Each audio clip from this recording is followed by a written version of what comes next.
Konten kali ini untuk menjawab request dari salah satu kawan kita. Full Metal Jacket diangkat dari novel autobiografi Short Timers karya Gustav Hasford. Mengisahkan pengalaman nyata sepeleton marinir Amerika, mulai dari mereka dididik dan dilatih hingga melakoni perang yang sesungguhnya di Vietnam yang kebrutalannya tentu saja jauh melampaui apa yang sebelumnya mereka bayangkan. Terutama saat mereka harus bertempur di kota Da Nang dan Hue untuk mati-matian melayani Tet Offensive, salah satu kampanye militer terbesar yang digagas oleh Viet Cong dan tentara Vietnam Utara yang berhasil menewaskan lebih dari 4.000 dan melukai 20.000 serdadu Amerika. Kita berada di depo rekrutmen marinir Amerika di Paris Island. Melihat bagaimana serdadu-serdadu anyar terus-menerus didatangkan, mereka mulai dipangkas satu persatu rambutnya sebelum nantinya ditempatkan di barak masing-masing. Mereka yang di sini adalah sekelumit pemuda dari lebih dari 1 juta rakyat Amerika yang terkena wajib militer, yang saat ini harus mau menjalani pendidikan tempur perdananya dibimbing oleh Gunnery Sergeant Hartman. You are the lowest form of life on earth. You are not even human fucking being. You are nothing but unorganized, grabastic pieces of amphibian shit. Dan saat Hartman masih menggebu menyemburkan briefingnya, James Davis mencoba mencari gara-gara. You, John Wayne? Is this me? Who said that? Dan ini dijawab dengan, Hell, I like you. You can come over to my house and fuck my sister.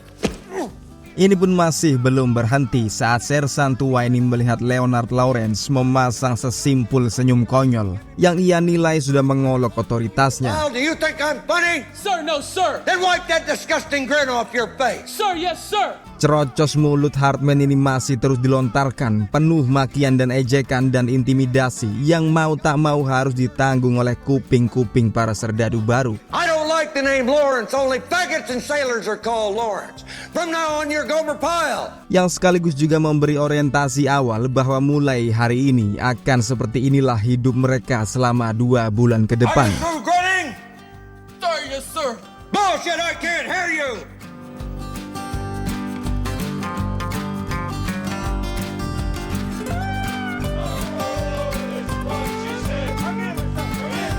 Dan hari-hari setelahnya terus diisi dengan latihan fisik yang melelahkan setengah mati.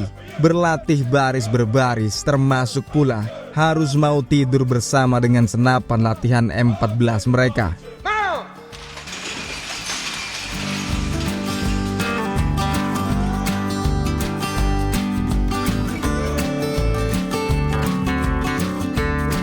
Tapi dari kesemuanya selalu saja Leonard alias Gomer Pyle yang masih tak bisa mengikuti kawan-kawannya, membuatnya terus-menerus dihukum oleh Sersan Hartman.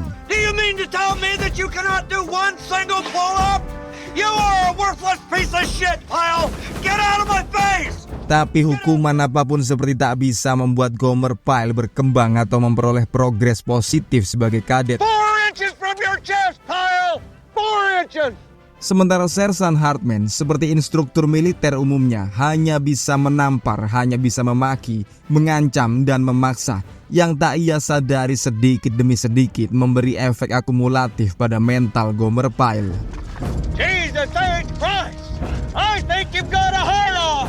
Sementara itu Gomer Pyle memang sudah mati-matian mengikuti perintah komandannya ini. Ia sudah menurut dan berusaha. Hanya saja tubuh besarnya yang tak bisa diajak kompromi secara singkat. Dan karena ini pula, Gomer Pyle dari yang tadinya kawan malah menjadi hambatan yang perlahan dibenci oleh seluruh anggota peletonnya. Situasi ini pun bisa dibaca oleh Sersan Hartman dan untuk menyolusikannya, ia menunjuk Joker James Davis sebagai pemimpin skuad yang baru, yang sekaligus juga ditugasi membina Gomer Pyle sampai ia berhasil menjadi babysitter sekaligus guru privatnya. Private Joker is your new squad leader and you will bunk with him. He'll teach you everything. He'll teach you how to pee. Sir, yes, sir. Dan inilah yang dilakukan oleh Joker. Bukan karena ia ingin, tapi karena ia menjalankan perintah. Joker terus mendampingi Gomer Pyle tak hanya pada latihan fisik, tapi bahkan mengajarinya dengan sabar bagaimana menali sepatunya sendiri. The left one or the right? Namun uniknya berkat les privat rutin dan konseling dari Joker ini, Gomer Pyle pun bisa berkembang dan menunjukkan sedikit progres positif. Tapi ini singkat saja terjadi karena mata tajam Sersan Hartman masih bisa menemukan kesalahan walau sekecil apapun. What is that? What the fuck is that? Kesalahan kecil yang menjadi fatal soal donat ilegal di dalam kotak sepatu. Sir, jelly donut, sir! A jelly donut? Donat yang malah membuat seluruh peletonnya akhirnya harus bertanggung jawab dan dihukum push up. Dan sekali lagi karena kebebalan dan kecerobohannya sendiri, kebencian pada Gomer Pyle pun timbul kembali. Kebencian yang sebenarnya juga sudah disadari dirinya sendiri. Everybody hates me now. Even you. Sampai puncaknya di satu malam untuk memberi pelajaran pada Gomer Pyle, semuanya sepakat untuk menghukumnya bersama. Hukuman yang langsung meruntuhkan moral dan mental Gomer Pyle. Bahwa sekarang ia tak punya siapa-siapa lagi sebagai kawannya, karena bahkan Joker pun sudah menyerah soal dirinya. Namun hukuman massal inilah yang justru menjadi titik balik penting dalam diri Gomer Pyle. Ia menjadi lebih diam dan tak lagi bisa tersenyum santai seperti biasanya. Dan anehnya pula ia menjadi sangat menggandrungi senapan M14-nya yang kini ia namai dengan Charlene. I don't think Leonard can hack it anymore. I think Leonard's a Section 8. It don't surprise me. Dan di satu hari di saat latihan menembak, ia menunjukkan bidikan dan ketepatan yang luar biasa. Ini membuat Sersan Hartman terheran-heran. Seperti kenaifan, keluguan dan kecerobohan dirinya seketika terhapus diganti pribadi yang lebih dingin dan penuh dendam. Demikianlah Gomer Pyle menjalani latihannya sampai hari di mana mereka semua dinyatakan lulus dan berhak menyandang status sebagai marinir Amerika. Today, you people are no longer maggots. Today, you are Marines. Masing-masing anggota dipindah sesuai kemampuan dan talentanya. Beberapa dijoinkan masuk ke divisi engineer atau malah jurnalistik seperti Joker. 4212, basic military journalism. You gotta be shitting me. Gomer Pyle! Sir, yes, sir! You forget your fucking name? 0300 infantry. You made it. Dan sisanya dicemplungkan dalam divisi infanteri. Cowboy. Sir, yes, sir! 0300 infantry. Tapi malam harinya, malam yang sekaligus malam terakhir di sini. Saat Joker kena giliran menjadi penjaga, ia meronda masuk ke kamar mandi dan tak menyangka bahwa ada Gomer Pyle, Leonard Lawrence sedang duduk sendirian. Ia tampak gila dan tampak kerasukan dengan membawa M14 berpeluru tajam. Are those live rounds? 7.62 millimeter. Full metal jacket. Jelas ini mengkhawatirkan sungguh bagi Joker. Ia sudah mengira kalau Gomer Pyle menjadi gila sebelumnya dan sekarang semuanya malah terbukti. Dan sebelum ia bisa menenangkan, datang Sersan Hartman yang langsung terkena naasnya. What in the name of Jesus Christ are you animals doing in my head? Why is... Lalu setelah Hartman tak bergerak lagi, Gomer Pyle pun memungkasi aksinya. Go easy, man.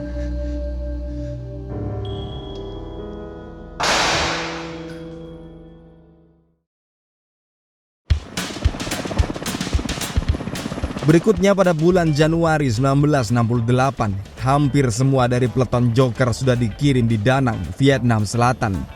Joker sendiri yang menjadi jurnalis perang lebih banyak menghabiskan waktunya di tengah kota bersama kawan barunya, Rafterman, sembari menikmati hiburan lokal. Okay, $10 each. What do we get for $10? Everything you want. Lalu saat di kantor komandannya bersama para kawan jurnalis lainnya, Joker mengungkapkan kalau ada isu soal NVA dan Vietcong yang akan melanggar gencatan senjata dan bersiap menyerang Amerika. Serangan ini akan dilakukan bertepatan dengan perayaan Hari Raya Cina atau Tet atau Imlek. Namun komandannya hanya menjawab, Same thing every year. There's a lot of talk about it, sir. I wouldn't lose any sleep over it. Tet holidays like the 4th of July, Christmas, and New Year all rolled into one. Karena tahun-tahun yang sebelumnya memanglah seperti itu dan orang Vietnam sudah pasti tak mau berperang kalau Imlek sudah datang. Dan memang demikianlah, Imlek menjadi salah satu kesempatan dua belah pihak berdamai selama beberapa minggu. Tapi ternyata tradisi ini berubah saat terdengar dentuman artileri melayang masuk ke markas mereka. Incoming. Oh shit.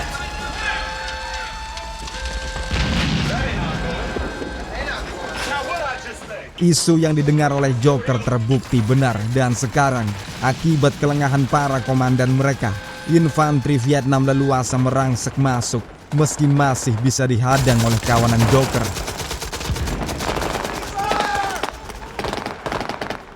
Esok paginya, Charlie's hit every major military target in Vietnam and hit them hard. In Saigon, the United States Embassy has been overrun by suicide squad. Singkatnya sudah terjadi serbuan besar-besaran di banyak tempat di seluruh Vietnam, terutama markas dan kamp milik tentara Amerika yang sedang terlena dan lengah, menganggap situasi masih dalam rehat Imlek. Bahkan kedutaan Amerika di Saigon pun sudah remuk diserang brutal. Dan kalau kita mengingat sejarahnya, Tet Offensive atau serangan Tet memang salah satu rangkaian operasi militer paling menentukan dalam Perang Vietnam. Aksi ini dimulai pada tanggal 30 Januari 1968. NVA dan gerilyawan Vietcong yang berjumlah lebih dari 85.000 tentara menyerang secara serentak di 100 kota di seluruh Vietnam Selatan. Serangan ini berhasil menewaskan sekitar 4.000 serdadu Amerika dan melumpuhkan berbagai infrastruktur penting. Meski pada akhirnya gelombang serangan mereka bisa dihentikan oleh pasukan Amerika, Tet Offensive menjadi bukti kalau Vietnam Utara belumlah kalah seperti yang diberitakan oleh media. Dan Amerika jelas masih jauh dari kata menang. Malah dari serangan ini, publik Amerika semakin kehilangan kepercayaan pada militernya dan semakin banyak kalangan yang memprotes jalannya perang. Tapi sungguh aneh dan sungguh beruntung pula bahwa markas Joker di Da Nang ini hanya diserang secara ringan dan gagal dilumpuhkan. Lalu setelah ini, Joker bersama Rafterman dikirim ke Hubei untuk meliput salah satu garis depan marinir Amerika. Selama perjalanan helikopter, seorang marinir terus memberondongkan peluru M60-nya ke arah para petani lokal yang bekerja di bawah.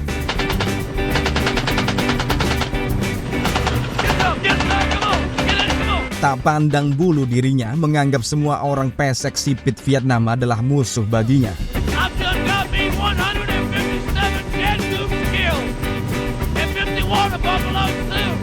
Sampai 1 jam kemudian, Westland Wessex ini mendarat di Hubei, menurunkan Rafterman dan Joker yang benar-benar baru kali ini berada di garis depan. Mereka melihat sendiri bagaimana para marinir masuk kian dalam ke kota Hue dan warga lokal terusir keluar rumah tinggalnya. Dari sini Joker berniat mengincar untuk meliput pergerakan peleton koboi, kawan sependidikannya dulu. Namun sekarang ia malah bertemu dengan komandannya koboi yang menuntunnya ke pekuburan massal rakyat sipil. Rakyat sipil yang sudah dihabisi oleh Vietcong. What is that you've got written on your helmet? Born to kill, sir. You write born to kill on your helmet and you wear a peace button. What's that supposed to be, some kind of sick joke? Lalu setelah mencatat semua insiden ini, keduanya pun melanjutkan perjalanan dan akhirnya bertemu dengan peleton Evans Cowboy. Holy shit. Oh my. It's the Joker. Lantas berkenalan pula dengan anggota peletonnya yang lain, termasuk dengan Animal Mother, si penembak senapan mesin. Tear you a new asshole. Setelahnya beberapa hari kemudian, Joker dan Rafterman berkesempatan mengawal patroli marinir peleton koboi dalam bagian merebut kembali kota Hue. Mereka disandingi pula dengan beberapa Walker Bulldog yang jadi andalan marinir saat itu. Kesemuanya berbarengan memasuki sebuah kawasan yang sebenarnya sudah tinggal puing-puing saja. Joker sendiri masih tetap mengenakan pin simbol peace-nya meski sudah sering diprotes para komandannya.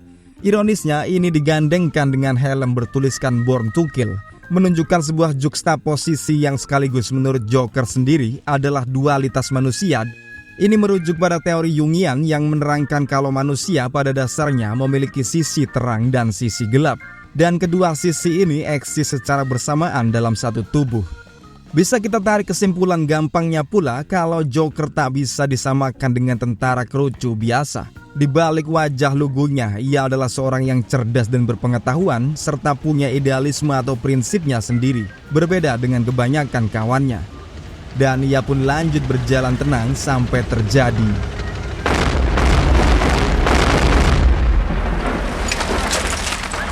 Rangkaian ledakan ini justru malah langsung melukai komandan mereka, Letnan Touchdown, dan memandekkan semua tank. The lieutenant is down.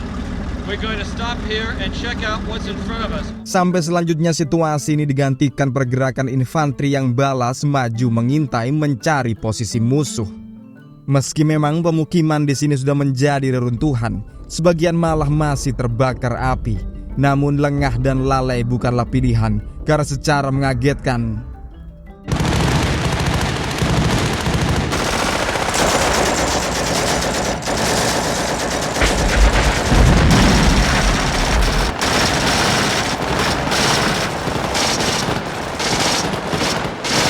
seketika tak terdengar lagi tembakan musuh.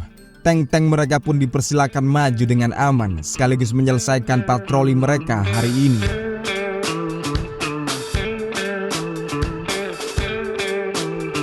Resminya di akhir tugas ini, peleton koboi sudah kehilangan komandannya, Letnan Touchdown, dan salah seorang kawan bernama Handjob yang terkenal dengan jerking off 10 times a day. Shit. At least 10 times a day.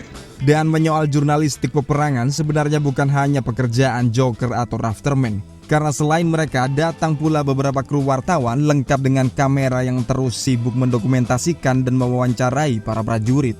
Ini memang jamak terjadi selama era Perang Vietnam, sebab Amerika di tahun-tahun akhir perang seakan tak lagi mendapat dukungan dari rakyatnya. Warga sipil Amerika sudah sangat bosan dan sangat muak pada perang yang mereka sendiri meyakini tak bakal bisa dimenangkan, melainkan hanya terus-menerus memakan tumbal para pemuda dan anak-anak mereka sendiri. Dokumentasi seperti ini pun nantinya akan dipenuhi dengan propaganda yang berusaha mengangkat moral para penontonnya, berusaha meyakinkan balik kalau kubu Amerika masih bisa mengendalikan jalannya peperangan dan pihak komunislah yang terus tertekan dan diambang kalahnya. I wanted to see exotic Vietnam, the jewel of Southeast Asia. I wanted to meet interesting and stimulating people of an ancient culture and kill them. Beberapa hari kemudian patroli dilaksanakan kembali dan masih di kota Hue setelah intel Amerika melapor kalau seluruh pasukan Vietnam sudah mundur ke Sungai Perfume. Bangunan demi bangunan pun disisir sampai pemimpin skuad mereka, si Crazy Earl, lengah dan terkena ranjau. Dan tak ada bantuan yang bisa dikirim kecuali koboi yang justru ditunjuk sebagai pemimpin skuad yang baru sekarang. Crazy's hit. Booby trap. You're senior NCO, cowboy. You're in charge. Dari sini mereka pun semakin berhati-hati melangkah dan menyusur. Inilah kenyataannya berperang melawan NVA atau Vietcong yang jauh lebih banyak jebakannya daripada jumlah musuhnya. I think we made a mistake at the last checkpoint. Sampai beberapa menit kemudian, perjalanan kembali terhenti setelah 8 Ball mengingatkan koboi bahwa mereka sebenarnya sudah nyasar jauh dari checkpoint yang ditentukan. I think we should change direction. Koboi pun memutuskan untuk mengubah arah dan mengirim 8 Ball menjadi poin, mengintai di depan mencari jalan. Tak tahu kalau ini akan jadi perintah terakhirnya pada kawannya ini.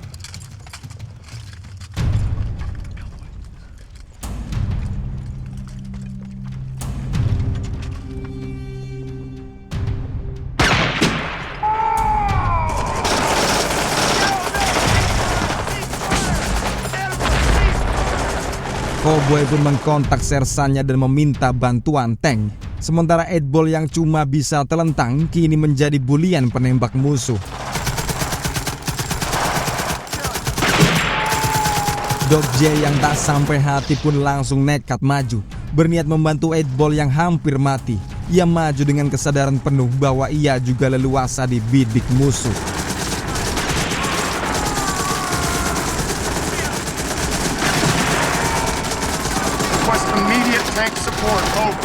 Ini membuat situasi semakin kacau. Cowboy sebagai pemimpin skuad memerintahkan semuanya untuk mundur mencari aman. Tapi Animal Mother menolaknya. Ia justru mengompori kawan-kawannya untuk maju serentak menyelamatkan 8-Ball dan Doc J. Doc J and 8-Ball are wasted. You know that. Bullshit! Dan tanpa perintah langsung nekat merangsek maju.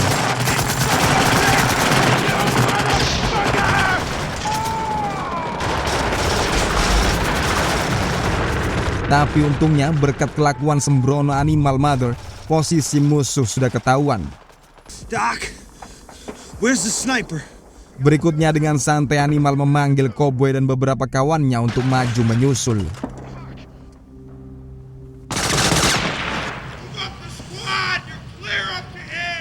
Enam serdadu pun maju mencari posisi berlindung di depan. Ditambah dengan Animal sendiri, mereka berusaha terus mendekat ke posisi lawan. Namun sekali lagi, Cowboy terlalu lengah.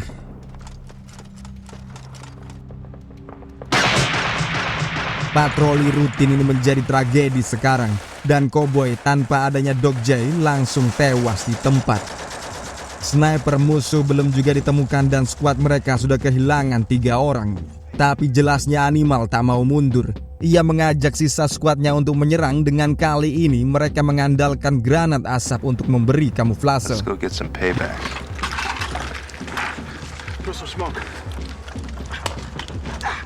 Ditambah petangnya malam yang baru datang, mereka berhasil menyelinap masuk ke dalam gedung setelah yakin kalau musuh mereka sebenarnya cumalah 1 orang. Dan adalah Joker yang pertama kali menemukan biang keroknya. Namun saat akan menembak, M16-nya tiba-tiba saja macet tak mau ditembakkan. Meski untungnya, Rafterman segera datang menyelamatkan.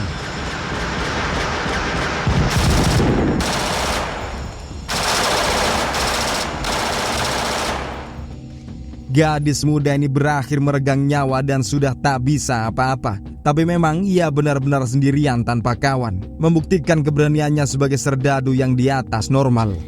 Let her rot. And I say we leave the kook for the mother-loving rats. Animal dengan sadis memilih meninggalkannya sendirian untuk mati perlahan sebagai hukumannya.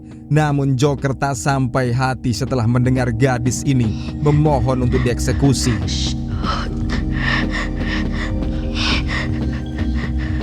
Can't just leave her here. If you want to waste her, go on.